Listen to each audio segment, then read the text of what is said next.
Bonjour et bienvenue sur la première vidéo de la chaîne qui est donc une vidéo explicative tout simplement du défi du challenge qui est donc le contenu principal qu'on va poster sur cette chaîne normalement, même si on se ferme à rien. Mais voilà, on voulait faire une petite vidéo qui expliquait les règles du défi du challenge et du coup tout ce qui va arriver prochainement sur la chaîne. Voilà. Alors, déjà, qui sont les incroyables protagonistes du défi du challenge? Eh bien, il s'agit de mon ami Luc, qui n'est pas présent pour le moment, mais qui sera dans tous les, enfin, continuellement dans tout le défi du challenge qui va être posté là, et moi-même donc. On est deux amis depuis longtemps et tout simplement on aime faire les jeux vidéo. Bon, on a speedrunné certains jeux. Et voilà. Et ça fait, on va dire, quelques années que le défi du challenge est devenu un peu une tradition entre nous deux. Donc c'est vraiment quelque chose d'amateur qu'on faisait juste entre nous deux. Mais à force d'en parler à nos potes, ils nous ont dit, ah quand même ce serait vachement cool que vous le streamiez ou que vous l'enregistrez.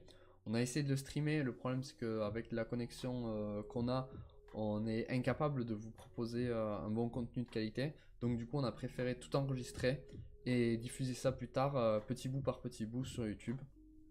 Et voilà. Donc le défi du challenge, qu'est-ce que c'est? C'est en fait un marathon de jeux vidéo sur plusieurs jours qu'on décide de faire et qui est chronométré et qui suit certaines règles. Donc voilà, je vais expliquer toutes ces règles un petit peu au fur et à mesure là, sachant qu'il y a des trucs qui sont un peu compliqués, mais c'est normal si... Enfin, c'est entre guillemets normal, c'est des règles un peu perchées, c'est nous qui les avons inventées sur le tas au fur et à mesure des années. Donc je vais essayer de vous l'expliquer le mieux possible. Mais si vous comprenez pas, c'est pas très grave, vu que vous pourrez suivre quand même tout le défi du challenge au fur et à mesure, puisqu'on explique tout, toutes nos réflexions stratégiques autour des points, etc. On les explique. Donc de toute façon, même si vous comprenez pas cette vidéo, même si vous comprenez pas tout, c'est pas grave. Retenez juste que c'est un marathon de jeux vidéo et chronométré à contrainte avec des points. Voilà. Et que à la fin, on est complètement lavé. C'est ça qui est rigolo aussi, si vous voulez voir des gens enchaîner 12 heures de jeux vidéo d'affilée, c'est le bon endroit. Voilà. Donc, le principe, je l'ai un petit peu expliqué. Le défi du challenge est un marathon de jeux vidéo ayant pour objectif de battre un certain nombre de jeux. Il y en a 25 à battre. Voilà. Ok. Tac, tac. Ensuite, bam et bam. Les règles. Donc, voilà. C'est ce que je vous expliquais. Il y a un système de points. Chaque jeu possède un nombre de points suivant sa difficulté et sa longueur. Ça, c'est nous qui les avons choisis, le nombre de points par jeu, tout simplement parce qu'on connaît, soit on connaît les jeux, soit on est allé voir combien de temps il faut à peu près pour les finir. On a utilisé le site How Long to Beat, qui est un site qui vous permet de voir combien de temps il faut pour battre des jeux, pour avoir des temps de référence en fait, un petit peu, et pour savoir du coup combien de points donner à chaque jeu. Donc, maintenant on sait qu'on a des jeux et qui valent des points. Quand on termine le jeu, c'est-à-dire qu'on le bat tout simplement et qu'on arrive à la fin de l'histoire, ou pour certains jeux, d'autres règles que j'expliquerai quand on verra la grille tout à l'heure, à chaque fois qu'on termine un jeu, on gagne les points qu'il vaut. Exemple, Mario Odyssey vaut 5 points, donc si on le termine, bah, il nous donne 5 points. Voilà, c'est tout simple. C'est un exemple tiré de la grille, donc Mario Odyssey c'est vraiment un jeu qu'il y avait sur la grille et qui vaut 5 points. Donc voilà, ça vous donne un petit peu une idée de comment ça marche, le système de points. Pour le moment, retenez que si vous terminez un jeu, enfin si on termine un jeu, on gagne le nombre de points qu'il y a marqué. Voilà. Je vais maintenant vous montrer la grille pour que vous fassiez une idée du nombre de jeux et des types de jeux qu'il y a. Alors il y a un peu tout, on a essayé de varier le maximum des genres. C'est soit des jeux qui nous plaisent et qu'on a déjà fait, soit des jeux qui nous intéressent à faire tout simplement. Il y en a quelques-uns qu'on n'avait jamais fait. Un petit Let's Goose Game, on n'avait jamais fait. Ape Out, on n'avait jamais fait. Katamari, jamais fait non plus. Mega Man 11, on n'était jamais allé où. Voilà, après, du coup, concernant les jeux de la grille. Alors, GeoGuessr vaut 4 points. Petite spécification, GeoGuessr, bon, c'est pour ceux qui connaissent pas, c'est un jeu où il faut se retrouver sur Google Maps assez précisément. Nous, on va jouer en France uniquement. Et l'objectif, c'est de faire 25 000 points et sans objectif de temps. Voilà. Donc ça, c'est sur PC. Hotline Miami, qui est sur PC aussi, vaut 4 points. Katamari Damacy, ça sera sur Switch et ça vaut 4 points. On ne l'a jamais fait. Cadence of Hyrule, c'est sur Switch et ça vaut 5 points. Celeste, 5 points, ça sera sur PC. Fury sera sur PC également en 4 points. Five Nights at Freddy, ça sera tout simplement faire les 5 premières nuits en 3 points. Into the Breach, c'est comme le speedrun en ini%, donc c'est faire au moins 2 îles, enfin avec la dernière comprise. Et ensuite, et ça sera sur Switch. Mirror's Edge, c'est sur Xbox 360, c'est terminé l'histoire. Left 4 Dead 2, c'est finir les 5 campagnes et c'est sur 360 aussi, en mode de joueur. Resident Evil, ça sera l'histoire de Resident Evil 2, ça sera sur PC, ça sera l'histoire de Léon. League of Legends, ça sera réussir une partie sur chaque rôle. Donc c'est-à-dire gagner une partie en jouant top, jungle, mid, ADC et support. Et on peut valider plusieurs rôles à la fois puisqu'on jouera à 2 dans les mêmes parties. Zelda Breath of the Wild, c'est terminé l'histoire. Untitled Goose Game, c'est terminé l'histoire. Mario Odyssey, ça sera sur Switch. Et Untitled Goose Game, j'ai oublié de dire que ça sera sur Switch aussi. Mario Odyssey, c'est sur Switch, ça fait 5 points. Cuphead, ça sera sur PC en 5 points. Je vérifie, non, 6 points. Et ça sera que les niveaux de Run and Gun. Castlevania, c'est sur émulateur, la version NES, ça sera en 2 points. Katana Zero, 4 points, ça sera sur Switch, on fera le mode speedrun et sans le slow motion. Megaman 11, ça sera sur Switch, 4 points. Ape Out, ça sera terminé l'histoire en 3 points sur Switch. Super Smash Bros Melee, ça sera sur émulateur et ça sera faire les 51 events du jeu. Sur émulateur également Sonic, terminer l'histoire tout simplement en 3 points. Gears of War 2 sur 360, jouable à 2 joueurs en même temps, ça sera 7 points.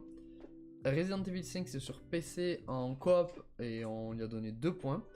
Puisque c'est un jeu qu'on avait speedrun déjà, mais bon, on a pas mal oublié le speedrun, donc voilà, c'est pas opti ce qu'on va faire. Et OSM, qui est un jeu de rythme qui est sur Switch pour 3 points. Voilà, donc là vous avez à peu près la grille et comment ça marche. Ah zut, je crois que j'ai oublié une petite règle précédente. Non, c'est pas celle-là. Excusez-moi. Tac. Voilà, et quand on termine... donc du coup, à chaque fois qu'on valide un jeu, on va à chaque fois qu'on valide un jeu, on va mettre une croix donc dessus. Et du coup, on gagne le nombre de points. Et à chaque fois qu'on termine une colonne, une ligne ou une diagonale, on gagne 5 points supplémentaires. Donc voilà, vous avez vu, c'est une grille de 5 sur 5. Donc ça veut dire qu'il faut au minimum faire 5 jeux pour faire une croix, une colonne ou une diagonale. Et à ce moment-là, on gagne 5 points bonus pour avoir terminé une ligne. Ok. Passons aux règles suivantes. Tac et tac. Donc, l'heure de défaite. On vous l'a dit, c'est chronométré. C'est pour ça que vous aurez en permanence l'heure de défaite qui sera affichée, ainsi que l'heure actuelle qui sera dans un petit encadré à gauche normalement, juste en dessous de la cam. Pourquoi puisqu'en fait le défi du challenge c'est quelque chose qui est chronométré et on gagne ou on perd suivant le timer, enfin suivant où on en est. En gros, c'est à ça que sert l'heure de défaite. À partir du moment où on lance le défi, ce qui est drôle aussi, c'est qu'il ne peut pas être arrêté. C'est-à-dire qu'en fait, on n'a pas spécialement de temps attribué pour manger, dormir ou faire autre chose. À partir du moment où on lance le défi, il ne s'arrête que si on perd ou que si on gagne. Donc en gros, si vous voulez, toutes les activités comme dormir, manger ou quoi, ou faire autre chose, il faut avoir suffisamment d'avance pour pouvoir se permettre de les faire. C'est ça qui est rigolo, on va dire. L'heure de défaite est programmée suivant le nombre de points que nous gagnons. En fait, à chaque fois que... admettons que l'heure de défaite soit à 14h. Si on gagne un point, elle passera à 15h. Donc pour chaque point gagné, on fait reculer de 1 heure l'heure de défaite. Exemple, si nous devions perdre à 15h et gagnons 5 points en battant Mario Odyssey, l'heure de défaite recule de 5 heures et passe à 20h. Ce que je vous disais, Mario Odyssey vaut 5 points. On convertit ça en heures, ça fait 5 heures. 15 heures plus 5 heures, on arrive à 20 heures pour l'heure de défaite. Tac et tac. Ensuite, endettement et achat. C'est les règles les plus compliquées. Et je crois que c'est les seules qui restent plus ou moins. Lorsque nous commençons un jeu, il est possible de s'endetter à hauteur de la valeur du jeu. Si le jeu n'est pas terminé à temps après un emprunt, nous perdons le défi. C'est un peu complexe, mais il y a un exemple qui vient juste après. Si nous devions perdre à 14 h mais que nous commençons Mario Odyssey qui vaut 5 points, l'heure de défaite passe à 19 h. Donc en gros, quand on peut attaquer quand on attaque un jeu et qu'on est juste niveau temps, on peut direct ajouter les points au chrono. Par contre, si on fait ça et qu'on arrive à l'heure et qu'on n'a pas terminé le jeu, on perd instantanément le défi du challenge. Pas juste le jeu, enfin voilà, on perd tout. Donc en gros, on peut décider d'acheter en avance les points d'un jeu, mais on doit impérativement le terminer à temps. Voilà ce que ça veut dire. Donc dans l'exemple ce que je dis, si à 19 h nous n'avons pas terminé, on perd le défi. De plus, terminer un jeu avec un emprunt ne fait pas reculer encore l'heure de défaite. Ben oui, puisqu'on a ajouté les points au début au lieu de les ajouter après l'avoir terminé, donc on regagne pas une seconde fois les points. Si Mario Odyssey on commence en s'endettant à 14 h pour faire passer l'heure à 19 h, on va pas regagner, une fois qu'on l'a terminé, 5 points bonus. On gagne qu'une seule fois les points, peu importe si on le termine ou si on s'est endetté pour le terminer. Voilà. Tac tac tac. Ensuite, la règle de l'achat. Il est possible de valider un jeu sur la grille en l'achetant avec des heures d'avance. Normalement, comme je vous le disais, on coche un jeu lorsqu'on l'a terminé, lorsqu'on a terminé l'histoire ou qu'on a terminé l'objectif qu'on s'était donné dessus. Mais on peut également le valider d'une autre manière en l'achetant avec des heures d'avance. Un exemple qui suit, comme toujours. Il est 13 h, l'heure de défaite prévue est à 19 h. Donc, si on est à 13 h et qu'on est censé perdre à 19 h, on a grave de l'avance concrètement. Ça veut dire qu'on a 6 heures d'avance par rapport à l'heure de défaite et au programme du coup. Nous pouvons acheter Mario Odyssey à 5 points pour le valider sans le terminer.